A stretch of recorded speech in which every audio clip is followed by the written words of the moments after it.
Welcome to the Fear and Greed Afternoon Report for Tuesday the 2nd of February 2022. I'm Sean Aylmer. Every afternoon we bring you the 5 news items that happened today that you need to know about. Let's jump into it, even if today is just a little bit like yesterday, almost Groundhog Day-ish. Story number 1 is all about the Reserve Bank. Just like yesterday afternoon, the Governor Philip Lowe was speaking at the National Press Club in Canberra today, and he made it clear that the central bank will move on interest rates when the economic situation warrants. Talk of waiting until 2024 has pretty much gone out the window. Next year was likely, and even this year is a possibility, Dr. Lowe said, but it all depends on inflation and wages growth. Dr. Lowe is confident the economy is recovering from the Omicron slowdown, and he also expects the unemployment rate to fall to record lows. That's somewhere below 4%. He admits he no longer has a home loan, lucky bugger, and as a result hasn't really given much thought about whether it's a good time to fix your home loan or stay with a variable rate.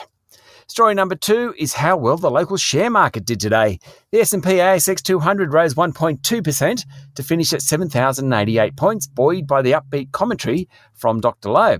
The materials sector, which did poorly yesterday, outperformed today, as did the energy stocks. Fortescue jumped 3.7%, Rio was up 2.3% and BHP rose 1.6%. Packaging group Amcor was among the worst performers, dropping 3.5% after it said revenue was up because of price increases, but organic growth was relatively weak. The Aussie dollar had a strong day, finishing well above 71 US cents. Story number 3 is a continuation of the texting scandal involving the Prime Minister, the former New South Wales Premier Gladys Berejiklian, and a sitting Cabinet Minister. We're not sure who that one is. Apparently, Ms. Berejiklian called the Prime Minister a horrible, horrible man. The Minister responded, calling Mr. Morrison a psycho. Ms. Berejiklian has now come out and said she has no memory of the text, while Mr. Morrison said he wasn't fussed about who was behind the leak. Apparently, the text was sent more than 2 years ago. Meanwhile, leader of the National Party and Deputy Prime Minister Barnaby Joyce said the minister, in the midst of the texting scandal, should out him or herself. Story number 4 is about Victoria Cross winner Ben Roberts-Smith.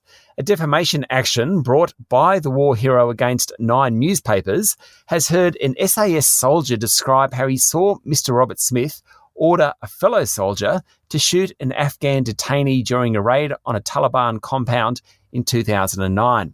The SAS soldier moved away, and when he returned, there was a dead Afghan male.